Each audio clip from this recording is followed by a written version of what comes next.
The timber co dumped giant logs on her farm, but she saw an opportunity. Brooke Harrison had woken up that autumn morning with the same ritual as always: fire in the wood-burning stove, strong coffee, and the mental list of what she needed to do before the sun got too hot. The farm she inherited from her mother 2 years ago had never been easy to run alone. But it was hers. It was all that remained of the woman who raised her with so much sacrifice, and she wouldn't let it turn to dust. The noise came before she finished her first cup, a heavy metallic roar, different from the usual traffic on the dirt road. When she ran to the kitchen window, she stood still, unable to understand what she saw. A large dump truck unloading enormous logs right onto the front pasture, as if it were dumping trash on an abandoned lot. 1, 2, 3 loads. The logs hit the ground with a dull thud she felt in her chest. Some were over 3 feet in diameter, the wood still fresh, sawdust spraying onto the green grass she had weeded less than a week ago. Brooke went out the back door, cup still in hand. The truck driver didn't even look at her. When the last log rolled out of the bed and the vehicle started backing up to leave, she ran and banged on the truck door. "Hey, what is this? Who told you to dump this here?"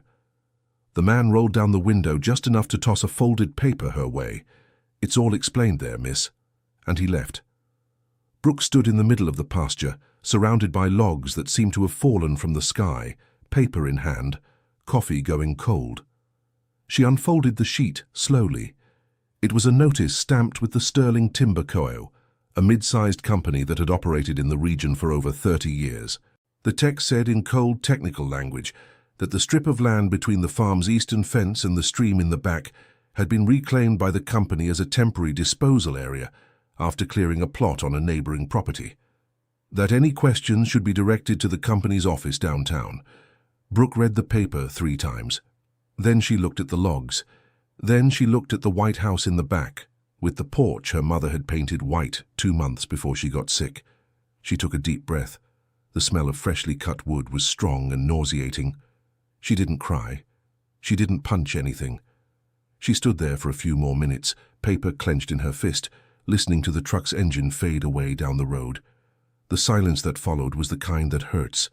That silence you hear when something changes for good and can never go back to the way it was. Brooke had learned early on that crying in the face of a problem doesn't solve it.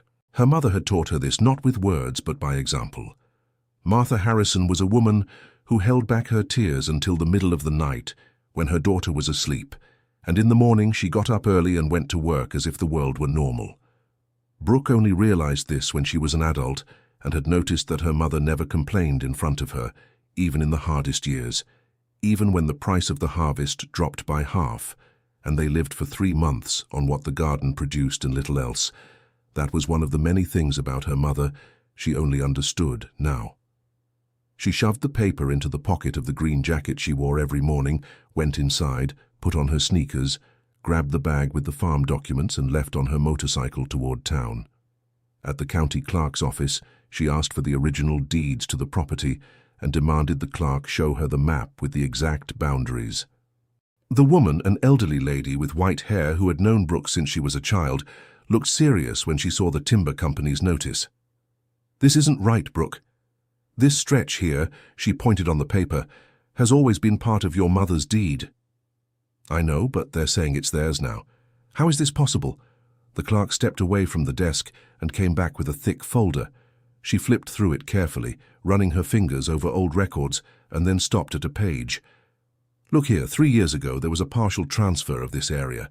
The company submitted a transfer contract signed by a broker named—" She adjusted her glasses. "Gilbert Miller. Do you know anyone by that name?" Brooke had never heard that name in her life. "And where is this Gilbert now?" "I can't say. The address he registered is for a commercial office that closed down 2 years ago." Brooke left the county clerk's office with copies of everything. Her heart was racing, but her mind was clear. She still didn't know exactly what had happened, but she knew one thing with absolute certainty. That land had belonged to her mother and to her grandmother before that, and she wouldn't give it up without a fight. Back at the farm, just before dark, she went straight to the shed. At the back of the dusty room was a rusty metal box that her mother always called the box of important papers. Brooke had never looked through it carefully, because when her mother passed she couldn't touch her things without starting to cry, and she had preferred to put it off for later. But now it was time. She took out the box, wiped off the dust with the cloth she carried in her back pocket, and opened it with the key that hung on a nail in the shed's beam. Inside were old supply purchase contracts, crop sale receipts, an envelope with family photos that she carefully set aside, and at the bottom, folded several times, an envelope with no addressee written on the front. Just her name, in her mother's handwriting. Brooke. She opened it with trembling fingers. The letter was 4 pages long, handwritten in the uneven penmanship her mother had when she was emotional. Brooke recognized the handwriting even before she fully unfolded it. The way her mother made the capital B, with that extra curve no teacher had ever taught her, and that always seemed entirely her own. Seeing that handwriting now, in that dim shed light, with the smell of wood outside, was like hearing a voice she hadn't heard in 2 years. The letter was dated 4 years ago, a few months after a night that Brooke now vaguely remembered as that argument Mom had with someone on the phone.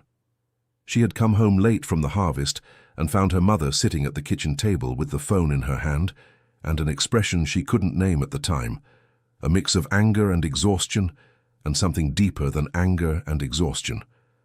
Her mother had said it was nothing, a disagreement with a supplier, and Brooke had let it go because it was late and because her mother was the kind of person who tells things when she's ready, not when you ask.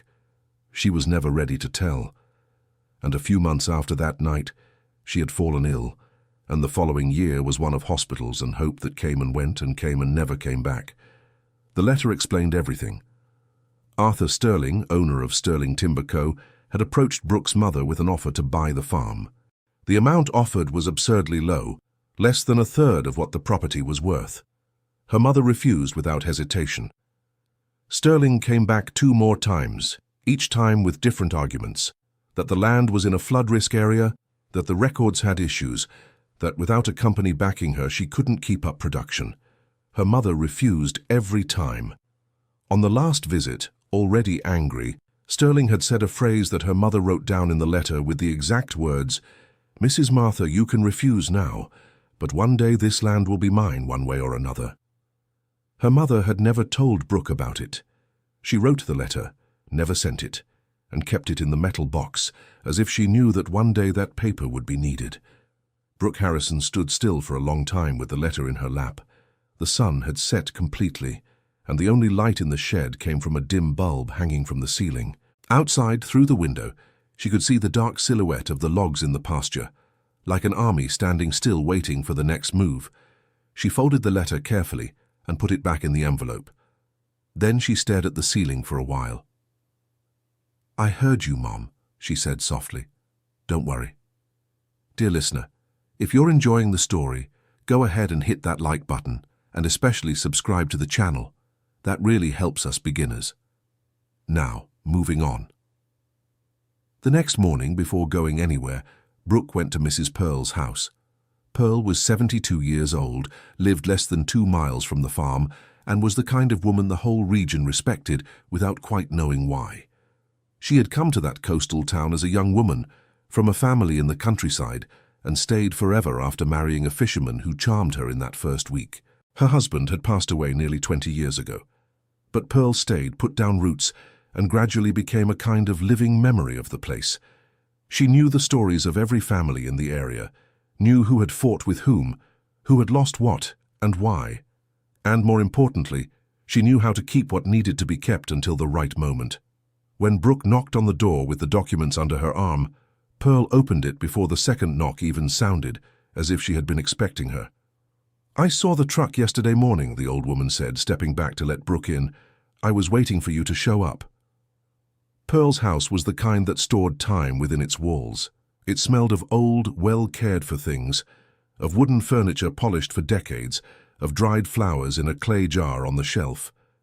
Photographs in iron frames lined up on the bookcase showed decades of family, of small-town celebrations, of faces Brooke didn't recognize, but the old woman could probably name one by one from memory. In the center of the living room was a table with an embroidered cloth that Pearl herself had made when she was young, before her eyesight weakened. Seated on the porch with coffee and cheese puffs, Brooke told her everything. The notice, the county clerk's office, her mother's letter. Pearl listened without interrupting, stirring her coffee slowly with a spoon, her dark eyes attentive. When Brooke finished, Pearl was silent for about 10 seconds. Then she set the cup on the rusty iron table and looked at the row of plants decorating the porch. "Arthur Sterling did this before," she said. "Not to you, to Mrs. Gladys from the Hidden Hollow farm. Do you know her?"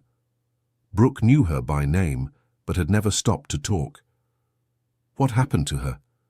"She lost almost half her property. It was about 7 years ago." The story was similar. A document appeared, signed by someone nobody knew, saying that part of the land had been given to the timber company in exchange for a debt that never existed. Gladys didn't have money for a lawyer, didn't have anyone to help her, and in the end she accepted a settlement that was a shame. She walked away with almost nothing from what was rightfully hers. Brooke felt her stomach tighten. "Does she still live here?" "She does, but she's not the same woman anymore. That broke her inside." "And Sterling? He never paid for that?" Pearl shook her head. At the time, no one could prove he had forged anything. The notary disappeared. The document looked legitimate and the case just faded away. "He's clever, Brooke. He doesn't act head-on. He acts from below, in the corners, where no one's looking." Brooke stared at the rooftops of the neighboring houses for a moment. "Did you hear anything back then? Anything that might help?" Pearl hesitated. There was a weight in the way she lifted her eyes before answering. "There's something I saw, but I never spoke of it because no one ever asked me the right way. I'm asking, Mrs. Pearl." The old woman took a deep breath. "Years ago, when your mother was still alive, I was at the market when I saw Sterling trying to convince your stepfather, Mr. Samuel of the Orchard, to sign a paper. Mr. Samuel was your grandmother's husband, remember? Sterling said it was a boundary regularization document, but from the way Mr. Samuel's face darkened, it didn't seem like a simple document. Mr. Samuel didn't sign. He left without an explanation. But I saw Sterling put away the paper with a smile that wasn't the smile of a man satisfied with a no. It was the smile of a man already thinking about his next move." Brooke said nothing for a while. The pieces were starting to come together in a way that was both enlightening and unsettling. "Would you be willing to tell this formally? Sign something?" Pearl looked at her with that way wise old women have when they're sizing up whether the person in front of them is ready for what they're about to hear. "When the time comes, I will." Brooke returned to the farm with more energy than she had left with, but the next step wouldn't be easy. She needed to go to the office of Sterling Timber Co. and look into the eyes of the man her mother had described in the letter with such fear. The timber company's office was on a wide street in the city centre, in a 2-story building with an exposed brick facade that tried to convey an impression of solidity and tradition. Brooke walked in with the documents inside a folder, her hair tied up in a long braid that fell over her left shoulder, a green buttoned-up jacket, her expression controlled. The receptionist was polite, but her eyes hesitated when Brooke said her name and the reason for her visit. "I'll let Mr. Sterling know," she said, and picked up the phone. Arthur Sterling appeared 5 minutes later. He was a man in his 60s, heavy-set, with greying hair combed to the side and a way of walking that communicated familiarity with his own power. He wore a navy blue dress shirt with the sleeves rolled up to the elbow and extended his hand with a smile that reached his lips but didn't rise to his eyes. "Brooke Harrison, right? Martha's daughter." He knew who she was. Of course he did. "That's right. Nice to meet you. Have a seat." Seated in the meeting room, with a dark wooden table between them, Brooke placed the notice on the surface and pushed it toward him without preamble. "I want to understand what this is." Sterling barely glanced at the paper. "This is a standard notice, Brooke. The company had to dispose of material in an area that's part of our property. It's a routine procedure. That area is in the deed of the farm I inherited from my mother. With all due respect, there's an error in the old records. The transfer was made 3 years ago. It's all documented. Signed by someone no one can find." Sterling's smile didn't waver, but something in his eyes shifted slightly. Greater attention, an assessment. Notaries work that way. Sometimes they change addresses, close down. It's not uncommon. So you wouldn't mind if I challenged the validity of this document in court? You can challenge whatever you want, he said, in a tone that was almost friendly. It's a free country, but these processes take time. 2, 3 years, sometimes more. And they're expensive. Do you have the resources for that? It was a threat disguised as a question. Brooke recognized it clearly. I'll find a lawyer, she said, standing up and gathering her documents. Of course, he replied without moving. If you need anything, we're here. She left without saying goodbye. On the sidewalk, stopped in front of the motorcycle, Brooke stared at the asphalt for a few seconds. The conversation had been exactly what she expected. He didn't deny it, didn't get angry, didn't try to negotiate. He just made it clear he was powerful enough to wait. And that she probably wasn't. But she had learned from her mother that the most dangerous man isn't the one who yells. It's the one who smiles while setting up his next move. Attorney David Henderson's office was in a narrow hallway on the second floor of an old townhouse behind the town square. He was a man in his mid-50s with thick prescription glasses and a pile of case files on every available surface. He received her with genuine attention and listened to everything without interrupting, jotting notes on paper, despite having a computer on his desk. When she finished, he took off his glasses and cleaned the lenses with the corner of his shirt. Do you want the softened version or the honest one? The honest one. There's enough inconsistency in the documents to challenge the transfer. That notary nobody can track down is a weak link in their paper trail. Your mother's letter doesn't have direct evidentiary value, but it can help build context. The neighbor's testimony about what happened with your stepfather might also be useful. But? He paused and looked straight at her. But Sterling Timber Co. has a lawyer who's won worse cases than this, and they'll drag it out as long as possible. I estimate 2 to 4 years in court, maybe more. The upfront costs to file and keep the case active are steep. Do you have a financial cushion? Brooke thought about the bank account she'd inherited along with the farm. It was enough to keep the farming operation going for another 6 months if the harvest didn't pan out. There was nothing left over. Not much. Then that's what we have to consider. I'm not saying you don't have a chance. I'm saying it'll take endurance. She left the office with heavy legs. The afternoon had cooled, and the clouds had closed in the sky while she was inside. She stood on the sidewalk for a moment, looking out at the square, at the children running between the concrete benches, at the old men playing dominoes under an ancient tree. The town kept its usual pace, completely oblivious to the fact that she didn't know how she was going to hold on to what her mother had built. That night Brooke couldn't sleep. She sat on the porch for hours, staring at the pasture covered in logs that gleamed in the moonlight. The smell of wood had soaked into the whole area around the house, and she was starting to get used to it, which annoyed her a little. She didn't want to get used to it. She wanted it gone. But as she watched, an idea began to take shape. A small idea, almost ridiculous, but one that wouldn't leave her head. She stayed there, letting the thought grow, not forcing it in any direction. If the timber company had dumped that material without any contract, without any deadline for removal, without any formal legal responsibility for using the space, where exactly? Did it say that the wood belonged to them while the case was unresolved? By 6 in the morning, she was already on the phone. Mr. Henderson, I know it's early, but I need to ask you something. The lawyer listened as she laid out her reasoning. There was a long silence on the other end. That's a possible interpretation, he said finally. If they deposited the material without any document formalizing the use or custody of the area, and if you can prove there was no official communication authorizing the company to use the space, then technically the material was abandoned on a third party's property, which in this case could be you. And if I can prove that, what happens? We could request court authorization to use the material as compensation for the damages caused by the irregular occupation. But for that, we'll need witnesses, documents, everything showing that the timber company acted without any formalities. I'm going to look into this, said Brooke. She spent the following week canvassing the neighborhood.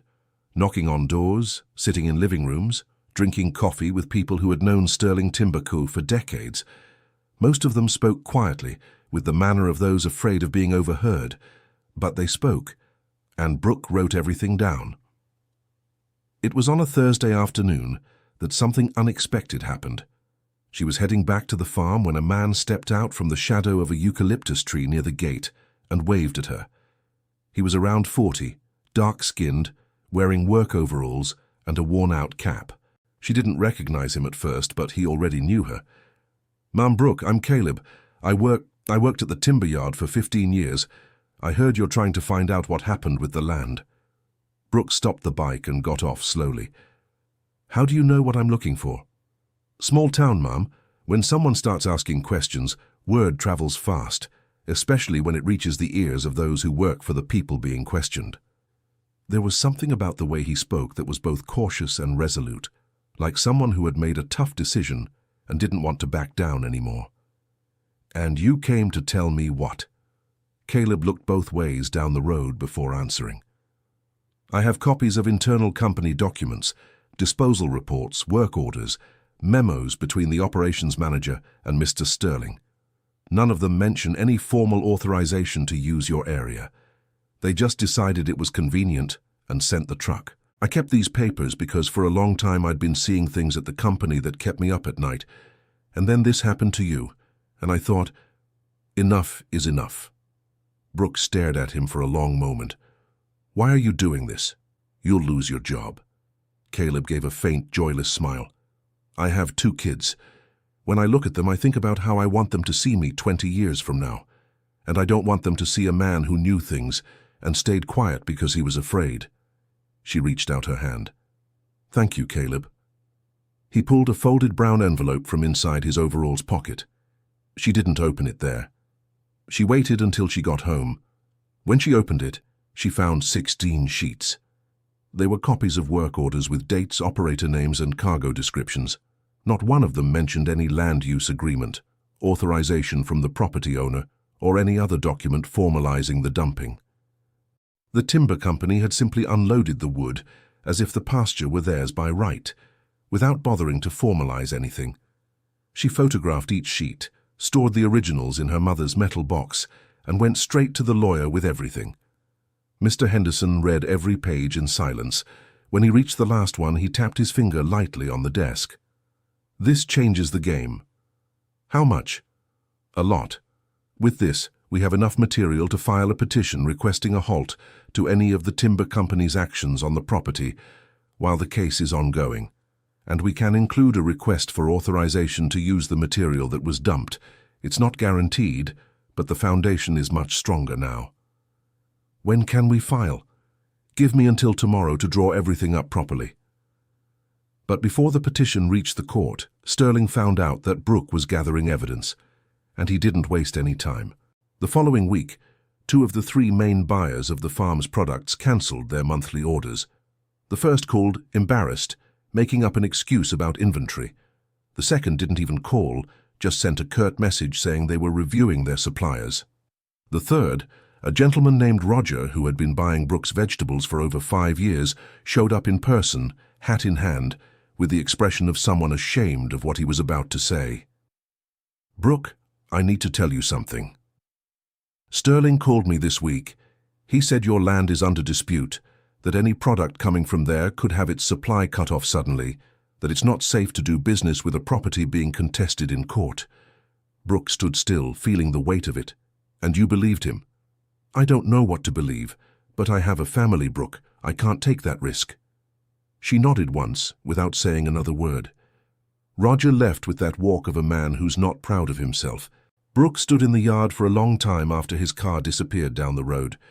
The sun was almost setting, leaving the sky that copper color she'd always found beautiful, which now seemed ironic, too pretty for such a heavy afternoon. The smell of damp earth mixed with the scent of wood, which had become the permanent perfume of that pasture. She did the quick math in her head. Without the 2 biggest buyers, the month's income would drop by almost half. With the legal expenses coming up, that was a serious problem. Brooke thought about calling Mr. Henderson, but what would she say? That Sterling was putting pressure on the people around her. that he'd worked the pressure indirectly without leaving a formal trail. That wasn't a crime, it was just the game of someone who has power and knows how to use it. And she, at that moment, was still learning how to play that kind of game. It was a calculated blow. Sterling knew what he was doing. That night, Brooke went to the shed and sat on an old wooden bench that her mother always used for shelling corn.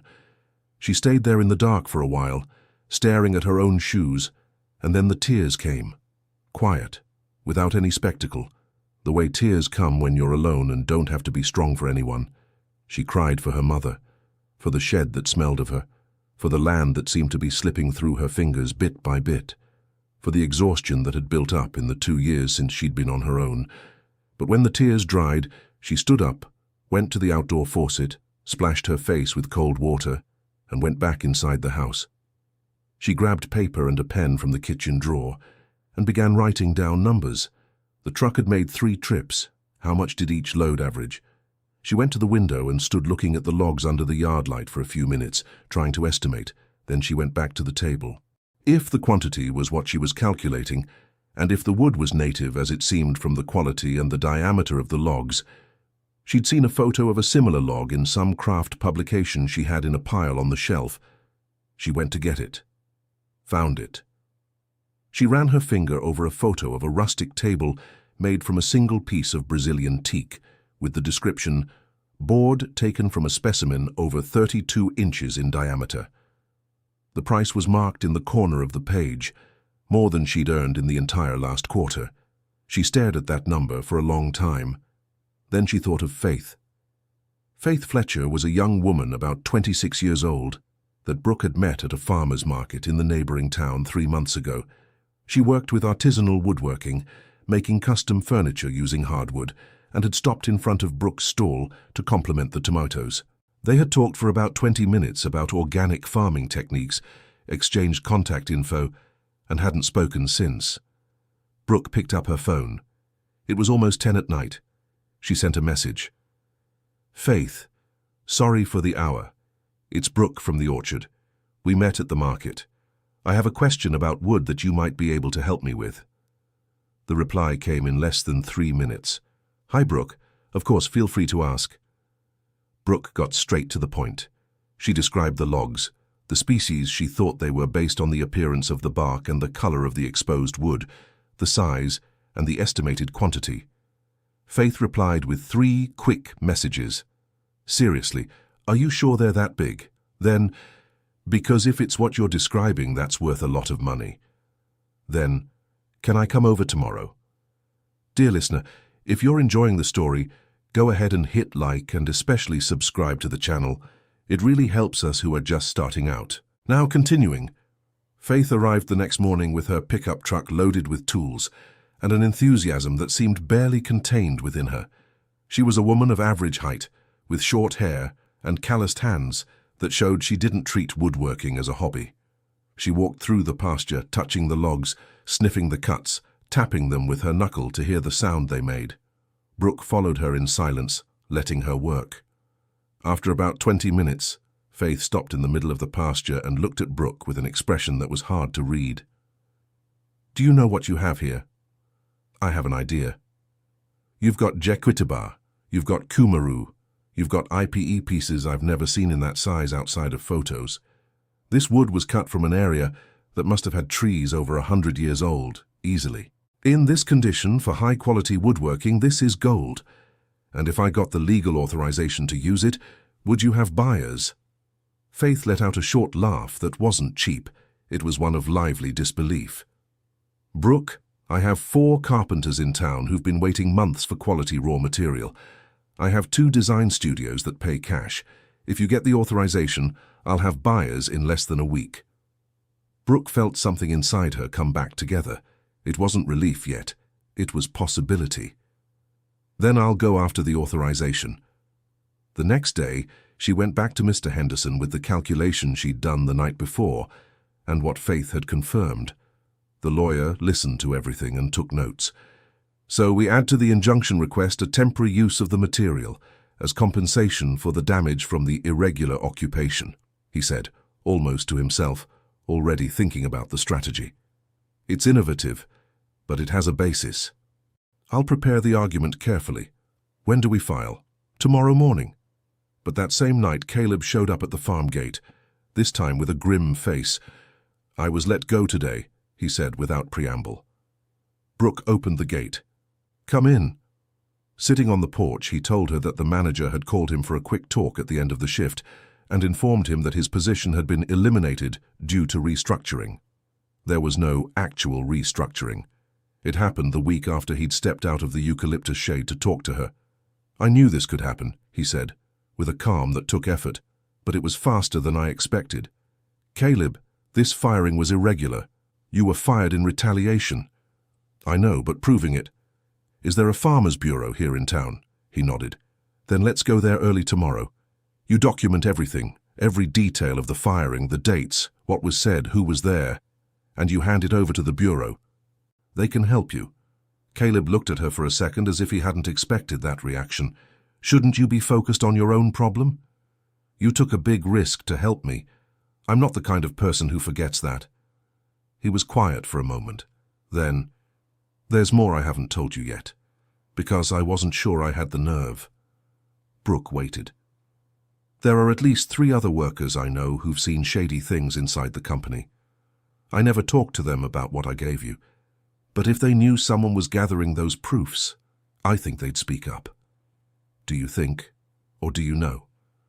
One of them once told me that if someone had the guts to file a lawsuit, he'd have something to say. Brooke stared at the dark line of logs in the pasture. Call them then.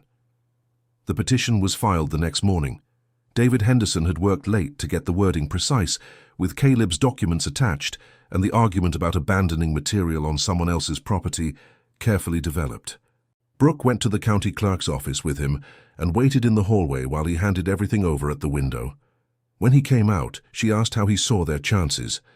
Better than yesterday, he said, adjusting his glasses. But get ready. Sterling will react as soon as he's notified. The reaction came in less than 48 hours. The timber company's lawyer filed a hefty response, with documents Sterling had scrambled to gather. A statement from a former county clerk's office employee saying the transfer had been legitimate. A set of aerial photos trying to show the area had always been used by the company, and a letter from 3 local buyers declaring the timber company had been a reliable and respectable partner over the years. But it was the 5th page of the response that made David Henderson serious for the longest time. They're asking the judge to authorize removing the logs on their own, arguing the material is at risk of decay, he said to Brooke on the phone. Can't they do that now that there's an open case? Not without court approval, no, but they're asking for urgency. If the judge agrees, he could give them 48 hours to remove them. Brooke went cold. What do we do? I'll file an equally urgent motion to stop the removal until the court rules on the merit of our request. It's a race, but it's possible. It was a tense week that Brooke spent with the phone in her hand, waiting for news every few hours. David Henderson called whenever there was movement. She took notes, asked questions, tried to understand each step of a process that wasn't her language. At night, she went to the pasture and put her hand on the logs as if making sure they were still there.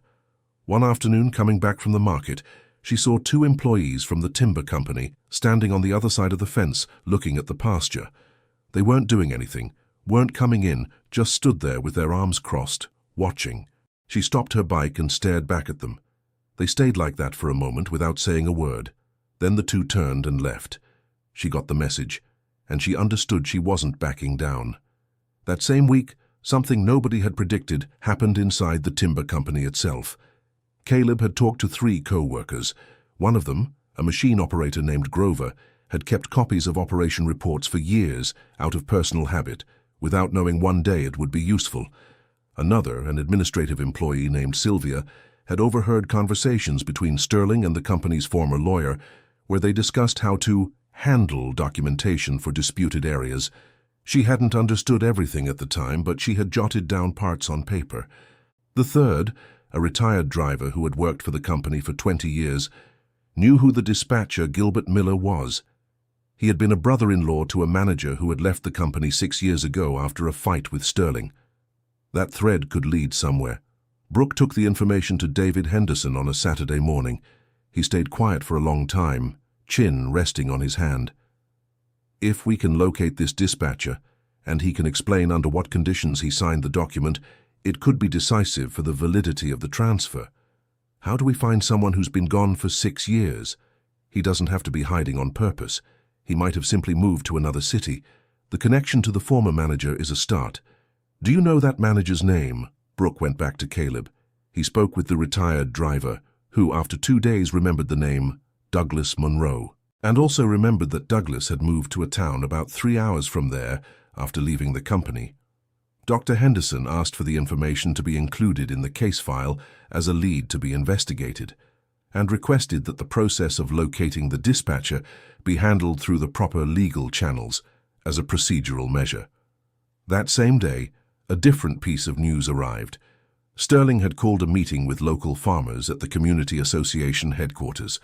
Brooke found out from an acquaintance who was there. The owner of the timber company had arrived with his lawyer, carrying himself as if he were clearly in the right. He talked about the economic benefits the company brought to the community, jobs, taxes, how harmful it was for local development that a legal dispute would halt the operations of a decades-old business. And without mentioning Brooke by name, he made it clear that anyone doing business with a property under litigation was exposing themselves to unnecessary risk. The acquaintance who was at the meeting, a woman named Dottie who grew corn 2 kilometers from the farm, had sent Brooke a message telling her everything, and ended with, "Some left without a word, others sided with him, but there were people who walked out looking uneasy, you know, that sort of, I don't agree but I don't want to get involved vibe." Brooke put her phone away. She stood still in the kitchen for a moment, staring at the stove. Then she went to the living room, picked up the notebook where she had started jotting everything down from the first day, and added the latest information. The situation was complicated. Part of the community was afraid of Sterling. The buyers she had lost wouldn't be coming back anytime soon. The case was open, but the timeline was long, and the logs were still in the pasture waiting. She walked over to the shed and stood looking at them for a long time, the way she did when she needed to think. Then she went back inside and called Faith. "Are you still interested in the material?" "I'm more interested now than before. Why?"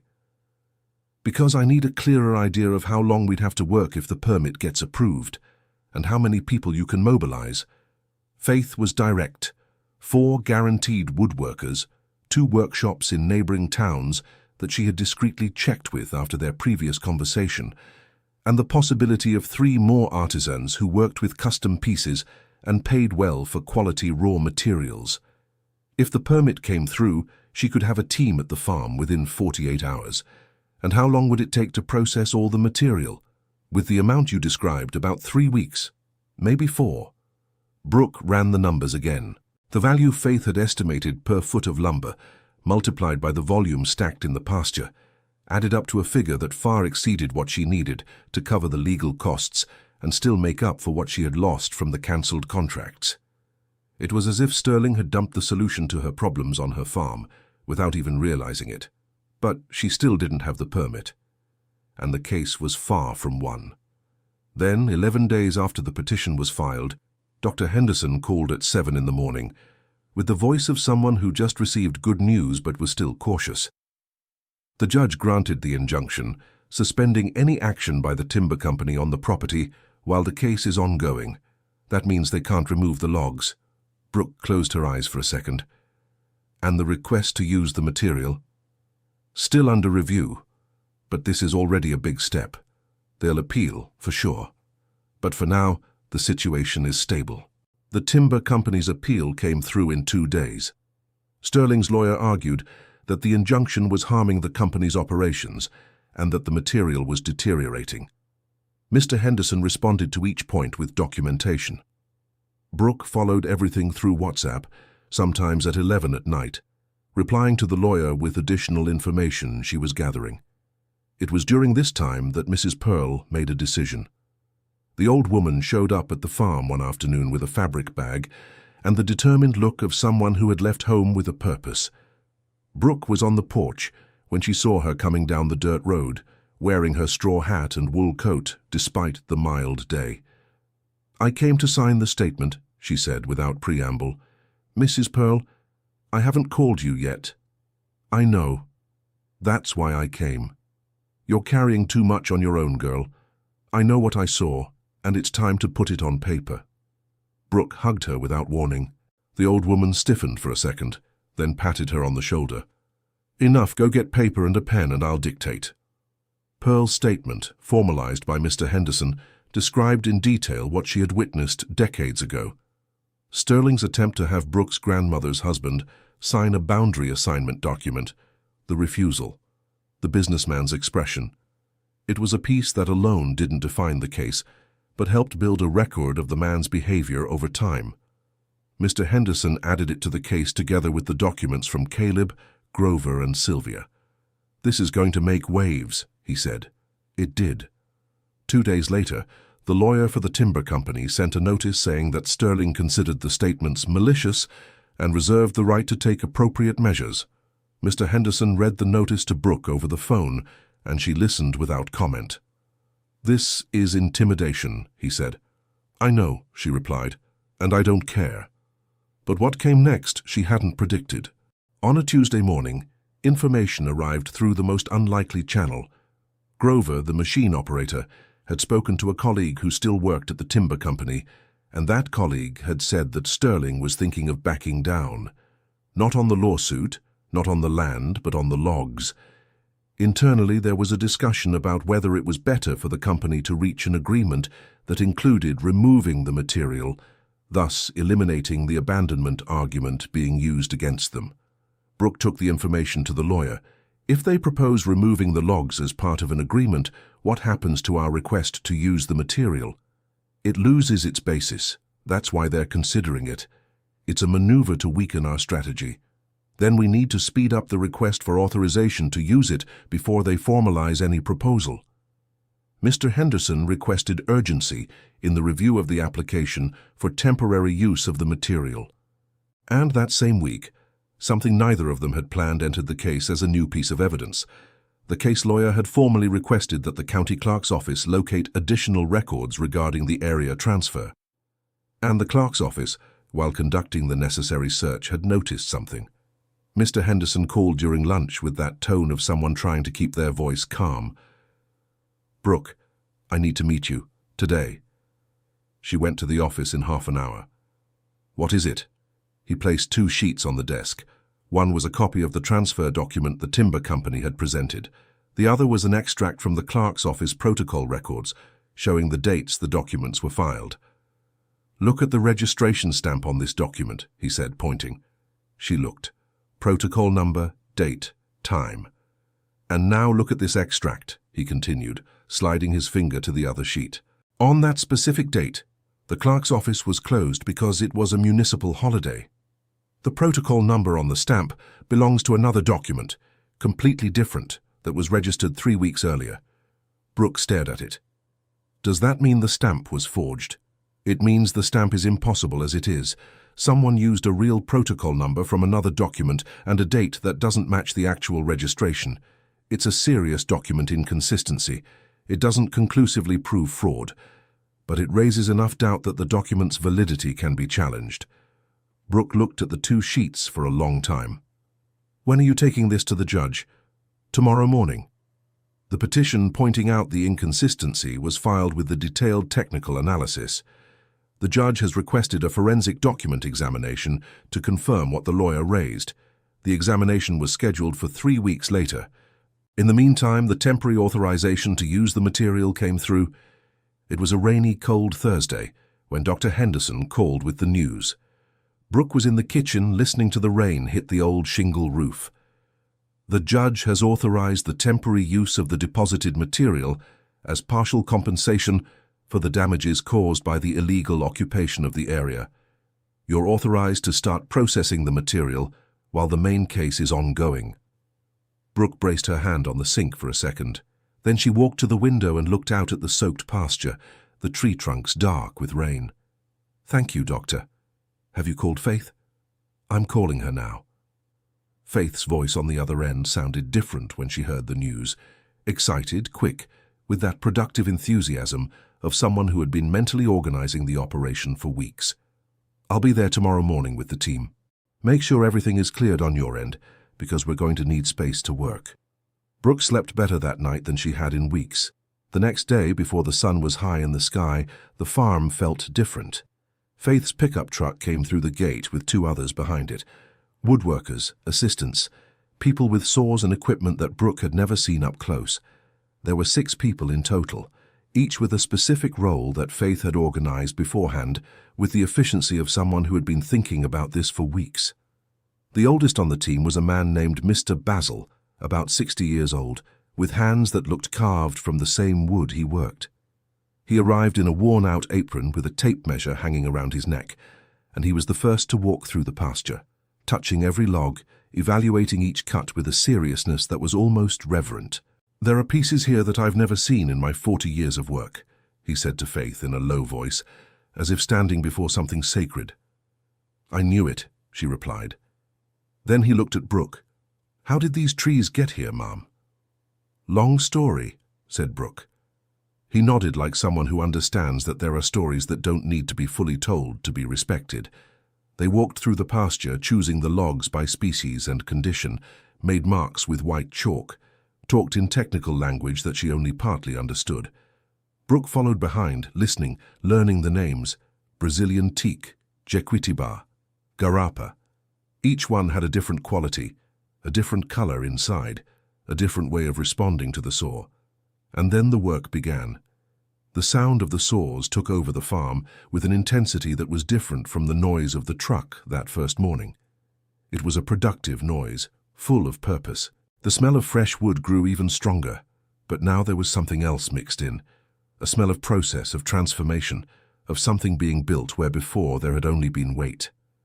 Brooke stood still in the middle of it all for a long time, arms crossed, the wind moving the loose strands of her braid. She thought about her mother. She thought about the letter. She thought about Sterling's face with that smile that never reached his eyes. She thought about how many nights she had lain awake, afraid of losing everything. And then a specific sound caught her attention. It was Mr. Basil splitting the first large log in half, and when the wood opened, it revealed an interior of dark honey color, with long grains stretching from one end to the other like rivers on a map. The old man stopped the saw and stared for a moment. "Look at the beauty of that," he said, almost to himself. Brooke went over and looked with him. There was something in that sight that was hard to name, a kind of revelation about how things have value that no one sees from the outside. "That's going to look nice," she said. "It's going to look more than nice," the old man replied. Afterwards, she helped organize the lots.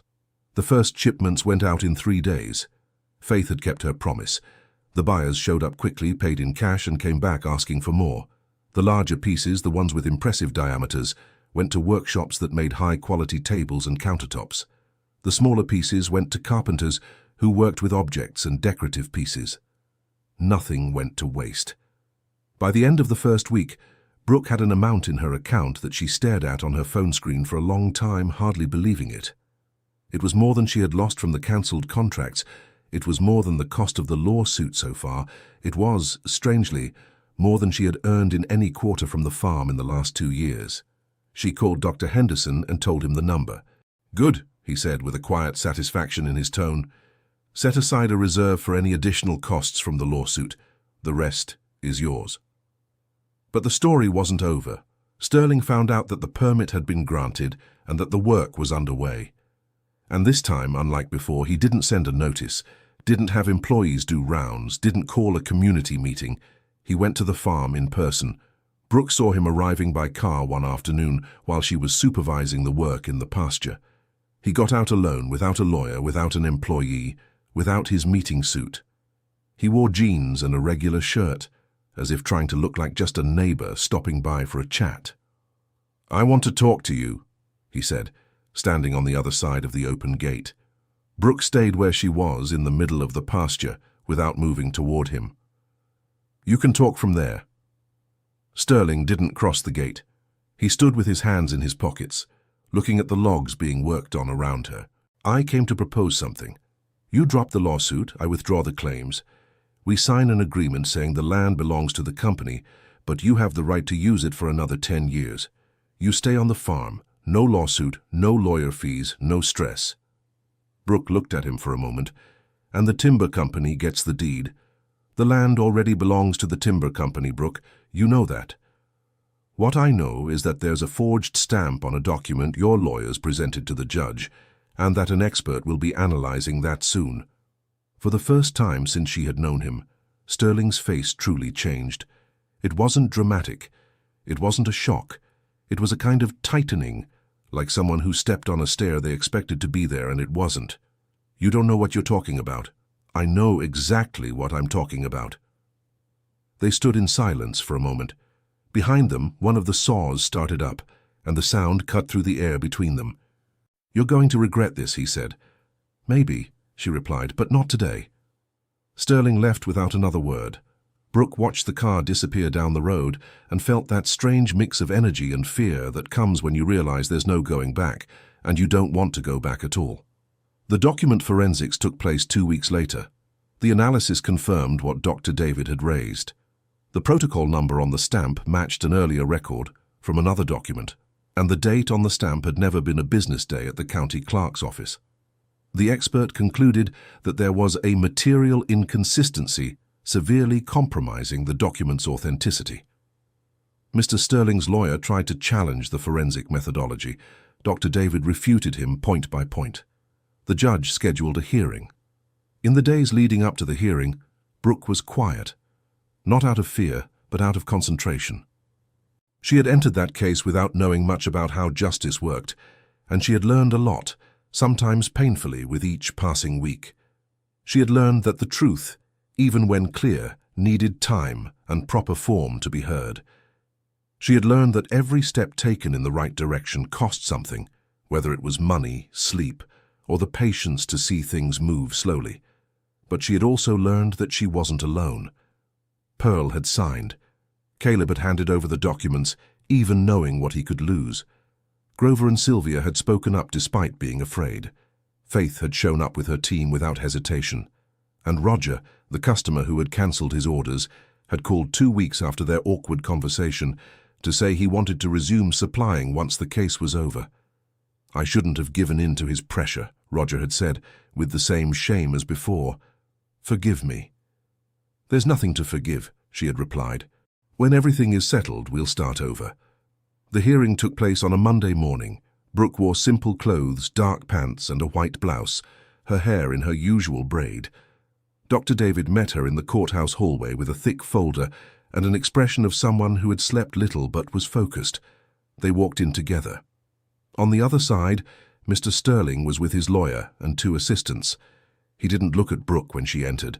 The hearing lasted nearly 3 hours. The judge listened to both sides, reviewed the documents presented, asked technical questions to the expert who had attended, and read aloud key excerpts from the forensics report central to the decision. Dear listener, if you're enjoying the story, take a moment to leave a like and especially subscribe to the channel. That helps us beginners a lot. Now, continuing.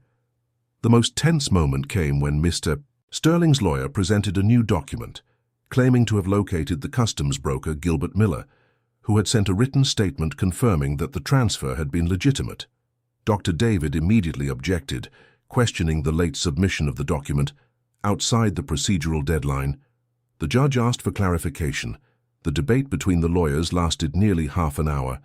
The judge ruled that the statement could not be accepted past the deadline and that its probative value would be questionable anyway, given the history of document irregularities already identified. Brooke remained motionless in her chair throughout all that, with her hands in her lap and her feet planted firmly on the ground. When the judge finally opened the papers and began reading the decision, she didn't move. She listened to every word. The judge considered that the transfer document presented by the timber company contained an incurable formal defect, given the inconsistency identified by the forensics. He considered that the original deed, drawn up in the name of Martha Harrison and transferred to her daughter by inheritance, was the valid and prevailing document. He ordered the cancellation of the partial transfer registration, and he ordered Sterling Timber Co. to bear the court costs. Brooke heard the final word and remained silent for an entire second. Mr. Sterling left without looking at anyone. His lawyer collected the papers with stiff movements. The assistants followed him out. The room emptied out. Dr. Henderson squeezed Brooke's arm with a subtle smile. "You won." She nodded once, took a deep breath, and then looked out the hallway window at the street below, where the town's bustle followed its usual rhythm. "Thank you, Doctor, for everything." He made a gesture that was both your welcome and genuine respect. "You handled the case, I just drafted the papers." Back at the farm that afternoon, Brooke stopped her motorcycle before entering through the gate. She stood for a moment, looking at the land from the outside. The pasture was different now. Most of the logs had been processed, and what remained were just a few still awaiting transport. The grass had grown in the areas where the material had been removed, green and fresh. The white house in the back seemed brighter in that late afternoon light, with the clouds parting to let in an oblique sun that gilded everything. She went in. In the following days, Brooke used part of the money saved from the timber sales to buy an irrigation system that her mother had planned for years but never had the resources to install. The technician who came to do the installation was a young man who knew the farm because he had worked with Brooke's mother as a teenager, carrying boxes in the shed. "Mrs. Martha always said she was going to do this one day," he said as he secured the hoses. "She'd be happy to know." Brooke stood still, listening to that for a moment. "I know." The farm's reorientation happened gradually, but it did happen. With the irrigation installed, it was possible to expand the varieties of crops and maintain production during drier periods. The contracts with Roger were resumed, and he also brought in 2 new buyers he had met at a regional fair. With Faith, a more formal partnership was established. Whenever there was surplus timber for any reason, she would have the first right to purchase. It wasn't the farm's focus, but it was an additional source that kept the relationship alive. Caleb, after resolving the issue with the Farmers Bureau and receiving what he was owed for the wrongful termination, opened a small rural repair shop with 2 colleagues. He stopped by Brooke's farm a few months later with his wife and children on a sunny Sunday, and they had lunch together on the porch. "I don't know if I thanked you properly," he said in the middle of the conversation. "You went to the bureau," she replied. "That was you." With a push, she smiled. "Everyone needs one sometimes." Grover and Sylvia had stayed on at the timber company for a few months after the trial, but the business had entered a tough period. With the internal irregularities exposed in the trial and the impact the court decision had in local circles, suppliers and buyers began to question the company's practices. Sterling had tried to hold on to what he could, but the internal atmosphere had deteriorated. Months after the verdict, the company significantly reduced its workforce. Grover left by choice and went to work at a smaller sawmill that operated legitimately.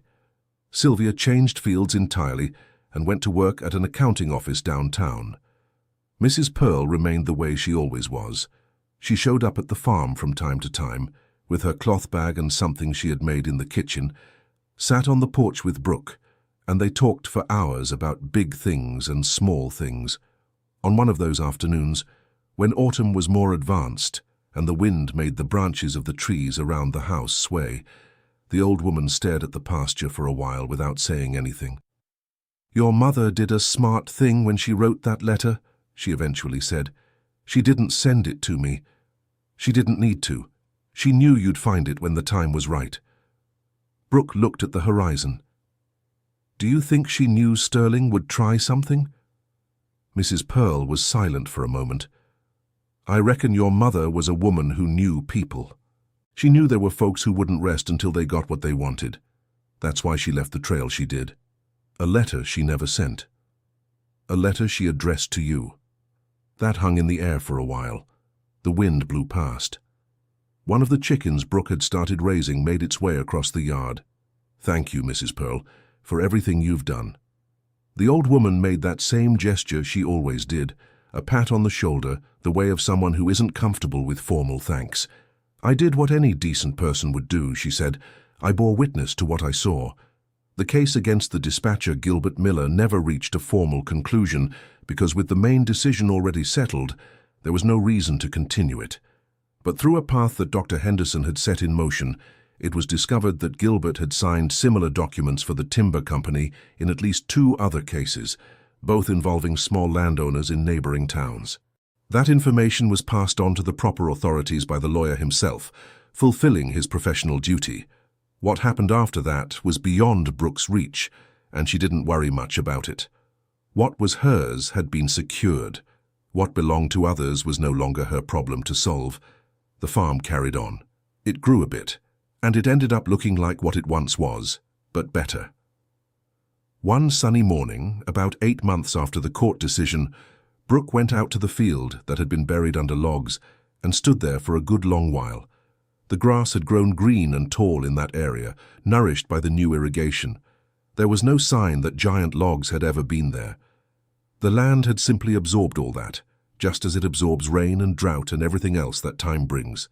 She crouched down, put her hand on the cool grass, and stayed like that for a moment. She thought about how many times she had looked at that pasture with anger, with fear, with the weight of someone carrying something they hadn't chosen to carry. She thought about Sterling showing up at the gate trying to make a deal. She thought about the workers standing still on the other side of the fence. She thought about the meeting he had called to win over the community. She thought about Roger leaving with his head down after cancelling the contract. Then she thought about Faith arriving with the saws on that rainy morning, about Caleb in the shade of the eucalyptus tree with the brown envelope, about Mrs. Pearl appearing at the gate with her bag and the air of someone who had come to stay, about Grover keeping the papers out of habit, not knowing they would one day come in handy, about Sylvia, who had written down the conversations she'd witnessed just as Brooke's mother had written the letter without ever sending it. There was a lot stored up in the world waiting for the right moment to be used.